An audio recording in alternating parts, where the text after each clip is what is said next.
RBK channel వీక్షిస్తున్న రైతులకు నమస్కారం. ఈనాటి అభ్యుదయ రైతుల పరిచయ వేదిక కార్యక్రమానికి కృష్ణా జిల్లా బాపులపాడు మండలం కొయ్యూరు గ్రామానికి చెందిన అభ్యుదయ రైతు శ్రీ మూల్పూరి ధనకోటేశ్వరరావు గారు ఆర్బీకే స్టూడియోకి ఇచ్చేశారు. ధనకోటేశ్వరరావు గారు నమస్తే అండి. నమస్తే అమ్మా. మీరు చెరుకు సాగులో మెరుగైన నాట విధానాలు ఆచరిస్తున్నారు. ధనకోటేశ్వరరావు గారు చెరుకు పంట ఏ నెలలో వేస్తారండి మీరు? డిసెంబర్ ఫస్ట్ వీక్ అమ్మా. చెరుకు ఏ విధంగా నాటుతారు? మేము దుక్కు దున్ని ట్రాక్టర్తో కల్టివేటర్తో బోధులేస్తామమ్మా.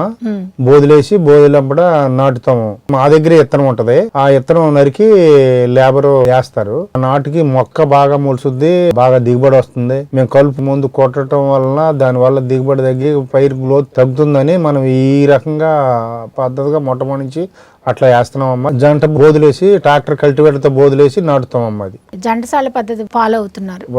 జంటసాల పద్ధతి వల్ల మీకు ఏమేమి ప్రయోజనాలండి? ఎక్కువ మొక్క మొలుచుద్ది, కలుపు నివారణ అవుద్ది. మొక్క ఎక్కువ ఉండటంలో మొక్క దుబ్బు శాతము చేస్తుంది. చేను తొందరగా నెల 2 నెలల్లోనే బాగా గ్రోత్ వచ్చి పెరుగుతుందమ్మా. ఎంత విత్తన చెరుకు వాడతారండి? ఎకరానికి వచ్చి 4.5 టన్నులు నాటుతాం. మామూలుగా కొంతమంది నర్సరీ నుంచి మొక్కలు తీసుకొచ్చుకుని నాటుకుంటారు. మీరైతే ఇదే ఫాలో అవుతున్నాం. అంటే ఏరియా అంతా కూడా ఇదే ఫాలో అవుతున్నాం అమ్మా. దానికి దీనికి ఏమైనా వ్యత్యాసం ఉంటుంది? దానికి దీనికంటే అది ఖరీదు ఎక్కువ అవుతుంది, డ్యామేజ్ ఎక్కువ ఉండి అది మొక్క తొందరగా గ్రోత్ రావట్లేదు. అది దాన్ని మేము కొంత ఎట్లా వాడుతున్నాం అంటే గ్యాప్ ఫిల్లింగ్ వాడుకుంటున్నాం. ఇక ఎక్కడన్నా గ్యాపులు ఉంటే ఆ గ్యాప్ ఫిల్లింగ్ వాడుకుంటున్నాం అమ్మ మేము. అది ఎకరానికి చెరుకు పండించడానికి ఎంత ఖర్చు అవుతుంది? 70 నుంచి 80 వేలు అవుతుంది ఖర్చు. ఎంత దిగుబడి వస్తుందండి? అది 40 టన్నులు వస్తుంది.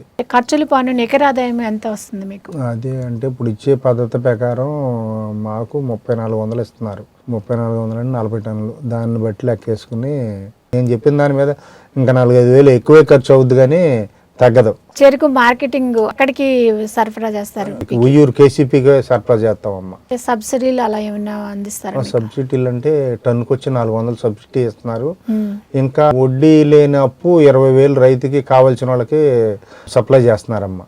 ఇంకా అవసరం అయితే ఇంకొక 20,000 కావాలితే తక్కువ వడ్డీతో కూడా సప్లై చేస్తున్నారు. చెరుకు పంటలో మెరుగైన నాటే విధానాల గురించి ఛానల్ ద్వారా చక్కగా వివరించారు. ధన్యవాదాలు.